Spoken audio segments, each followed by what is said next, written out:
What are the top common misconceptions about volcano eruptions? First, welcome to my YouTube channel and don't forget to subscribe and hit the bell icon for get notifications. Master answers frequently accompany language that can put you to sleep. News stories help, yet falsehood will in general sneak in once in a while. Writers can't be required to figure out logical particulars during a crisis. It's dependent upon us to sort out reality. Also, as you read through this rundown, you may be amazed at what you just think you know. Everyone loves viewing volcanoes from a protected separation and once in a while in any event, when they undermine us. That searing force is fascinating. We're interested, as well. How do emissions occur? Is it protected to climb a fountain of liquid magma? What are supervolcanoes? Let's take a look. Number 10. Molten rock powers eruptions. Around 25-30 kilometers, 15-20 miles, beneath our feet, there is serious warmth and weight. A few sorts of rock liquefy under these conditions, framing magma. That scorching fluid stone has enough lightness to ascend towards the surface through breaks in the overlying outside layer. It probably won't arrive yet. In the event that it does, there will be an eruption. There's far to go, however. Without a doubt, the heaviness of the overlying stone helps press the magma along. Nope. It's running on gas, not non-renewable energy source. The gases broke up in the liquid stone. These incorporate water fume, carbon dioxide, and sulfur dioxide. Gases bubble out of the magma as it gets higher, since the weight is diminishing on the grounds that there is less stone. You can securely get a similar impact by opening a carbonated refreshment bottle. The substance are feeling the squeeze, yet carbon dioxide bubbles show up when the seal is released. But our magma course is as yet covered, so the gases have no place to go except for out into the conductor. This velocities up the rising melt, and a chain response begins that can prompt an ejection, if the gases don't run out and the magma doesn't experience an obstruction or some likeness thereof that it can pass. On the off chance that it stops, at that point the magma will start to cool, ultimately freezing, set up as a barrier, ledge, or pluton. Disintegration now and then reveals these structures, uncovering their magnificence in spots like Devil's Tower in Wyoming. Number 9. Lava always erupts in flows. What's missing here is the other portion of the image. Magma can likewise detonate onto the scene. We're excessively bustling, fleeing, or watching it in stunningness from a protected separation to understand that this is magma, too. It all relies upon the gases referenced before, just as the rising magma's temperature and viscosity. Temperature is an easy decision. Liquid stone responds a lot of like molasses does to temperature changes, easing back down as it cools off. Viscosity isn't confounded, by the same token. Water has extremely low consistency, blacktop is very viscous. Gases bubble away in water, blacktop won't allow them to pass. This issues since rising magma is driven by gases. It likewise contains silica, which will in general shape long chains of particles, expanding viscosity. The final product of this geochemistry? Low silica magma lets most gas bubble away before the ejection, keeping barely enough to control either a flawless Hawaiian-style magma stream, or if there's a considerable measure of silica present, something like the clasp above. High thickness, high silica magma, then again, clings to a greater amount of its gases, developing more inside weight. A comparable weight increment happens when you shake a champagne bottle.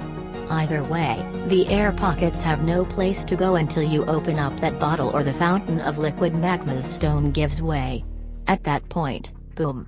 You now have a champagne-splattered games group and a wide-open canvas in broke magma, separately.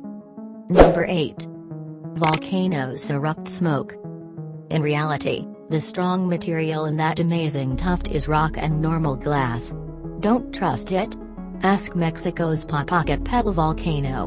During the awful fierce blaze season this year in the two halves of the globe, we have seen crest above significant flames that unquestionably look volcanic. Yet, there is a major contrast in their contents. Volcanic debris isn't cushioned like bushfire debris. It's all smidgens of barbed stone and normal glass that get into your lungs and behind your contact lenses. It's substantial, too. According to the U.S. Geological Survey, only 4 creeps of it gauges 120-200 pounds for every square yard. Indeed, even little collections of volcanic debris can overburden and break down a roof. It will likewise destroy your home gadgets and cause power blackouts, since volcanic debris conducts electricity. Volcanic debris harms vehicles and other hardware. You will never observe smoke influencing plane motors like this. This is the reason there are volcanic ash advisory centers, VAAC, around the world, constantly watching out for debris mists in worldwide flight paths. Number 7. Lava and pyroclastic flows are the deadliest hazard at volcanoes. Pyroclastic streams are undoubtedly deadly. Magma streams, not really. Magma for the most part moves gradually enough that you can move. There are exemptions, so don't get arrogant next time you visit a functioning well of lava. By the by, an examination that took a gander at volcanic fatalities between 1500 and 2017 found that less than 700 individuals had been slaughtered by magma. Pyroclastic streams, which travel farther and a lot quicker than magma, have a body check of just about 60,000 individuals. What might coordinate that? Okay, except mud? What happens is that water blends in with volcanic debris, shaping a substantial combination like wet solid that races down waterway wastes quicker than individuals can run. Volcanologists call these mud flows by their Indonesian name, lahar. You would prefer not to get trapped in one. Lahars can likewise occur without an ejection. All that is required is water and free debris. Weighty precipitation and tropical frameworks are infamous for causing auxiliary lahars. In 2007 video over the water came from a cavity lake at New Zealand's Mount Rapo. Old volcanic mudflows of different kinds have killed very nearly 60,000 individuals throughout the most recent 5 centuries. They're as dangerous as pyroclastic streams. Number 6. Lakes don't erupt. We as a whole realize that volcanic emissions adrift are wonderful. Volcanoes close to water can likewise cause waves, similar to the one at Krakatau in Indonesia in 2018 that slaughtered 400 individuals. Most of us, however, could never anticipate that water should step up to the plate and eject all alone. However, lake emissions do occur, in spite of the fact that there is typically a fountain of liquid magma sneaking someplace out of sight. That well of lava's gases leak through the lake bed into the water. Under the correct conditions, portrayed underneath, they develop to where the lake detonates, releasing such gas in one destructive occasion. Lake Kivu, which is depicted in the video above, sits under Mount Nyiragongo in the Democratic Republic of the Congo. Analysts are concerned that future volcanic emissions could begin directly under the city of Goma, situated on the shores of Lake Kivu. That would be awful enough, however it probably would likewise set off a lake emission, prompting a twofold misfortune. In any case, for what reason would magma emit around 14 kilometers, 9 miles, from the spring of gushing lava? Number 5. Eruptions start at the top of a volcano. Tell it to Mount St. Helens, which previously detonated sideways in 1980 after an avalanche eliminated rocks overlying the magma inside the mountain. Dynamic volcanoes do normally have in any event one highest point hole, however liquid stone will abuse any zone of shortcoming it meets. In 1977, for instance, and again in 2002, Mount Nyiragongo's celebrated magma lake depleted out through enormous breaks in the encompassing rough dividers. The startling flank emissions occurred far down the well of lava inclines, where there were towns, and numerous individuals passed on. Volcanic gaps as a rule arrive in a range and can be very broad. One such framework reaches out from Nyiragongo's highest point right to Goma, the common capital that sits on the shores of possibly fatal Lake Kivu. While no action has been seen there in written history, it's altogether conceivable that those crevices could have a future emission. What's more, as we've seen, that could be a twofold fiasco on the off chance that it makes the lake eject, as well. On a more joyful note, excellent Iceland is filled with crevices. It sits on a territory where two structural plates are gradually moving separated. Many crevice emissions happen here. The last one, in 2014 at Bardarbunga volcano, didn't disturb North Atlantic air traffic without a doubt. It was additionally a scene. In this video of robot film, it at times looks like the magma is coming from a pit. That is really a splash bulwark, where cooled globs from the magma wellsprings gather. Number 4. Exclusion zones are suggestions, not rules. Researchers go up there, why not us? Since what you don't think about a spring of gushing lava can get you slaughtered. This applies to specialists, as well. In 1993, for instance, a group of worldwide volcanologists entered the whole of Colombia's Galvez volcano, which had hushed up for a very long time, to gather information on it for the Decade Volcano program. They knew the dangers and were prepared to run at whatever point different researchers, who were checking the fountain of liquid magma's constant essential signs from a close-by observatory, recognized the most indication of approaching difficulty. Galvez gave no admonition and detonated at any rate, slaughtering 6 volcanologists and 3 neighborhood occupants who had come up to watch the hands-on work. Abrupt changes like this will undoubtedly happen when you have a mountain-sized weight cooker sitting on a hot burner, even in safe places. Rejection zones are good judgment rules, in view of involvement picked up at the expense of living souls, very nearly 70 researchers and a huge number of others. Indeed, even the misfortune at White Island, Wakari volcano in December 2019 prodded propels in volcanology. Here and there a researcher takes risks, wanting to spare numerous carries on with later on. In any case, shouldn't something be said about you? Our selfies, flaunting rights, and the view worth entering an off-limits area and potentially winding up as an information point on another person's examination diagram? Number 3. All big eruptions are Plinian. For the vast majority of us, any touchy emission is great. They're Plinian, right, with the other sort being pretty Hawaiian-style streams and wellsprings?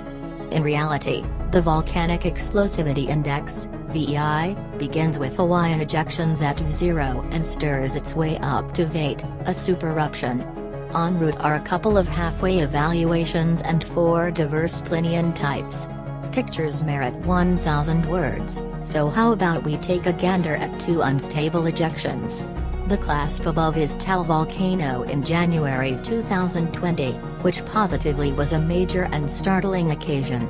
It doesn't yet have a number, however Philippine volcanologists portray this ejection as steam-related, phreatomagmatic. As far as power, that is way off the mark to Plinian. While that unquestionably meets Pliny the Younger's depiction of the Pompeii devastating Mount Vesuvius ejection in 79 AD, researchers can be particular over subtleties. Some call this exemplary Plinian, while others portray it as subplinian. The scale gives geoscientists a typical beginning stage for unpretentious contradictions like this. For instance, 4 is Plinian, think Eyjafjallajökull, the Icelandic well of lava that wrecked air traffic in 2010. 5 is Plinian, Mount St. Helens, 1980. 6 is Plinian, ultraplinian, Pinatubo, 1991. 7 is ultraplinian, Dambarus enormous 19th century emission. Fortunately, mankind hasn't encountered of 8 during written history. What might that resemble? Number 2. Supereruptions are like nuclear blasts. Which is simpler, attempting to assimilate the way that a supereruption impacts out at any rate 1,000 cubic kilometers, 240 cubic miles, of material or simply letting producers and game architects envision it for us? Obviously we go with reproductions. Since the size of such genuine occasions is past our experience, embellishments specialists regularly go atomic. Here and there they attempt to remain nearby to science. Tragically, almost no is unquestionably thought about supereruptions. Other than that, at any rate, 2 other Goliath cauldrons in the US other than Yellowstone have ejected during the last 2 million years, alongside others in New Zealand, Indonesia, Japan, and South America. Of these, Taupo in New Zealand facilitated the world's latest super ejection around 23,000 years prior, while Indonesia's Tebas supereruption 74,000 years back was the biggest. At present, logical clarifications for how super ejections happen include: 1. Unfastening. Multiple Plinian ejections occur along monster ring breaks in the ground, purging out the magma chamber beneath, which thus falls to shape a caldera. This may have occurred at California's Long Valley caldera. 2. Bubbling over. Some supervolcanoes, as Cerro Galán in Argentina, show no proof of Plinian emissions. Maybe thick billows of glass-like magma spilled out of the creating caldera here, however, were too substantial to even consider rising high, cut above.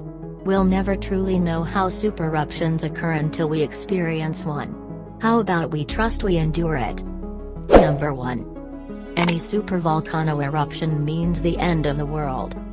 As meager as we think about supereruptions, it's actually evident that the worldwide results of one would be horrendous.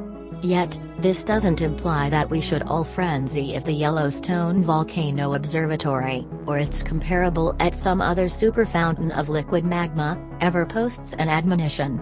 Little ejections occur, as well.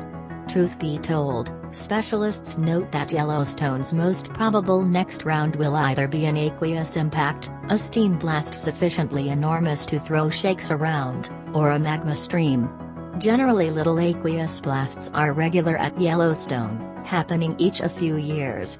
Bigger ones, those that structure holes a few hundred meters wide, happen each couple of thousand years. Also, Yellowstone has had 80 realized magma streams since its last vade approximately 630,000 years back. The last one occurred around 70,000 years prior. Such non-explosive movement wouldn't have a lot of effect outside Yellowstone Park.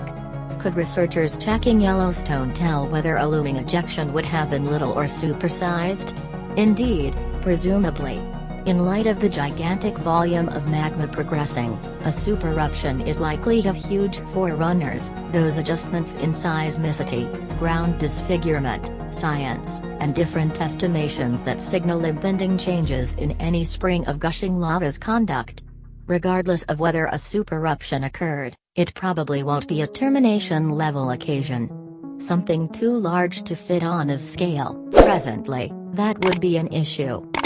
Thank you for watching. Don't forget to subscribe to our YouTube channel.